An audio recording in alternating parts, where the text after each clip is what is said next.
literally can't do anything without getting interrupted. This is take two.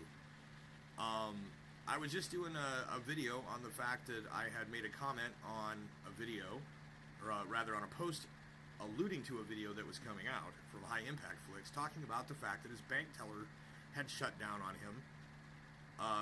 The computer system simply stopped working when he approached it.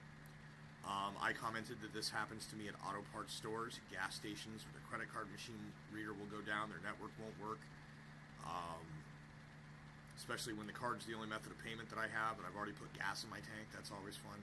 And a number of other times that I listed on this comment. And then, just as soon as I had made the comment, my phone switched over to 1X instead of 4G. And stayed that way until I shut the phone off. And then I made a comment before shutting the phone off that my phone had gone to 1X. Because that's exactly what happens. Another thing that often happens is I will follow a notification that I receive on my phone to YouTube, and as soon as it gets onto YouTube, if depending on the content, the nature of the content provider, I will lose my signal on my phone completely. It will simply drop service, even though there's still bars. I used to have issues with this as well. See, I can't not be interrupted when I'm trying to speak the direct truth about a thing that seems like it's too big for the universe to hold, but actually it's just the right size, because this is the truth. So I went to shut my phone down after it went to 1X for several minutes and never returned to a regular service. I shut the phone off, took forever to shut down, and being plugged in, this phone will present its brand name on a flash screen, because that's what cell phones do. Except that this one, this time, did not present the flash screen with the brand of the phone until I had touched the button to check the screen on the battery charge after it had already shut down. And then it chose, now that it realized that I was still paying attention to the device was like, shit, I better do the thing I'm supposed to do. But it didn't do it until I checked. So, when the person before you has no trouble with the computer system, and then the computer system fails to work for you, the phone doesn't do the things it's automatically supposed to do until you're paying attention to it. When you are in a dream and your mind is generating the entire experience that you're having, devices will cease or fail to work until you look at them. Sometimes even then they still won't work right, because your brain has to actually be able to cognate the function and functionality of that device. So if your brain does not contain directly, personally, the knowledge of how a cell phone works, like how the componentry works, your cell phone's not going to work. It might work if you're not paying attention. It'll give you the illusion of calling someone, but the device itself won't work because it's a dream. However, what you'll find is things like you walk into the room and flip the light switch and nothing happens. And then you look at the light switch, and then the light comes on. Like, oh crap, I better turn that on. Since you did the cause, might as well have the effect. So this is a similar example, only what I'm talking about is in the waking, right? I'm awake right now. This is not a dream. My phone is not malfunctioning on that level. I mean, I suppose we could question our reality, right? But anytime an electronic device fails spontaneously, there are three possibilities, and three possibilities only. Let's make that four possibilities. We'll keep Mother Nature in it. Possibility number one is that some sort of electromagnetic pulse, naturally occurring magnetic event has happened that has caused this device to fail. Now, if an EMP was to happen, though, every electronic device in the vicinity would fail, not just the one thing. So if the computer system is not working, but the lights are working, your phone is working, that's not what it is.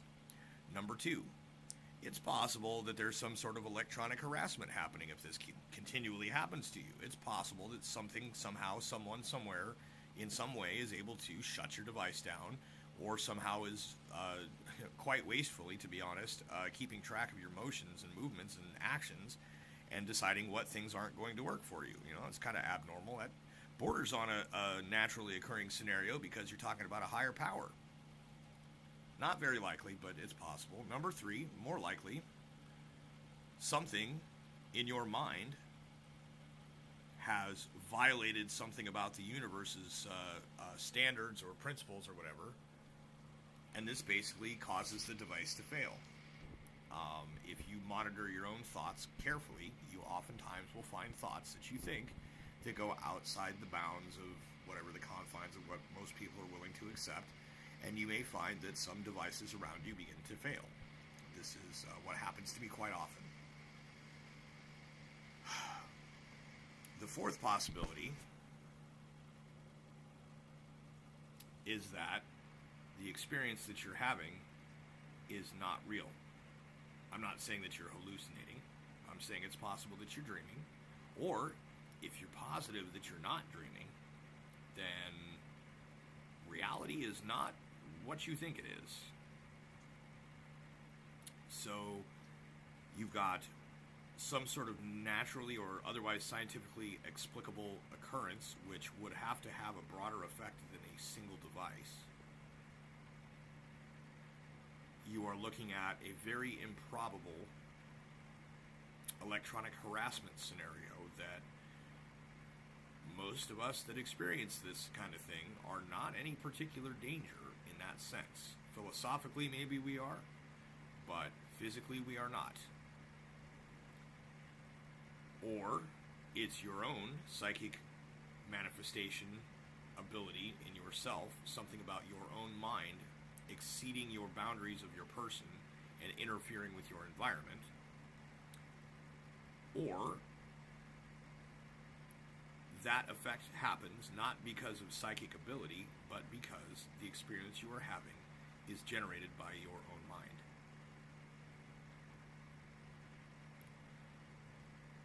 I laughed very heartily at that Joe Rogan interview with the chick from New York Times because she said the thing that I say every day. I'm almost positive that this is real. That's the thing that I say daily.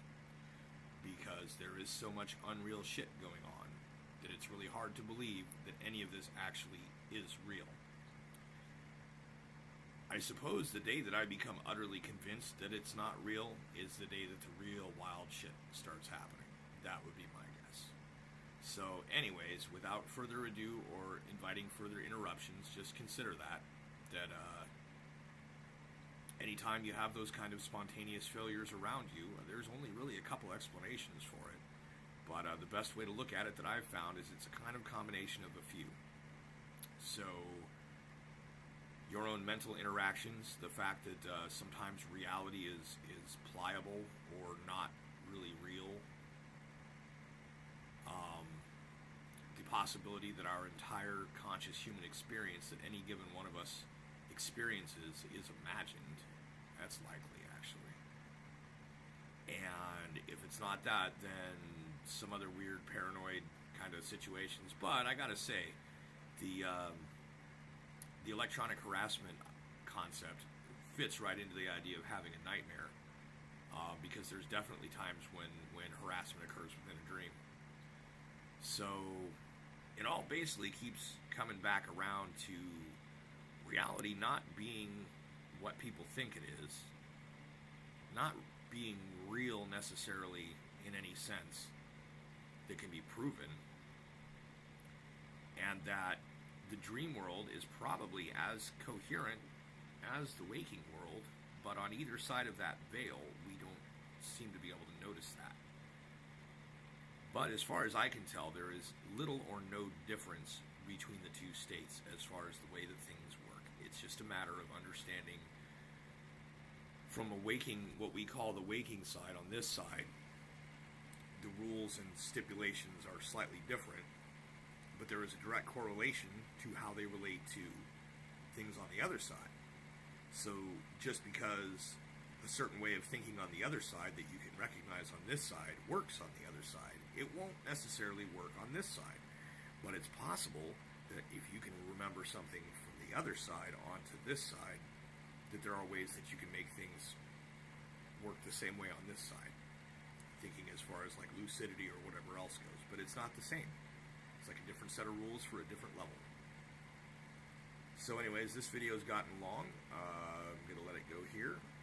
Hope your evening is better than mine is. It's very, very icy out, and nobody's going anywhere, and I'm fearful that my wife will have a car accident coming home from work or something. So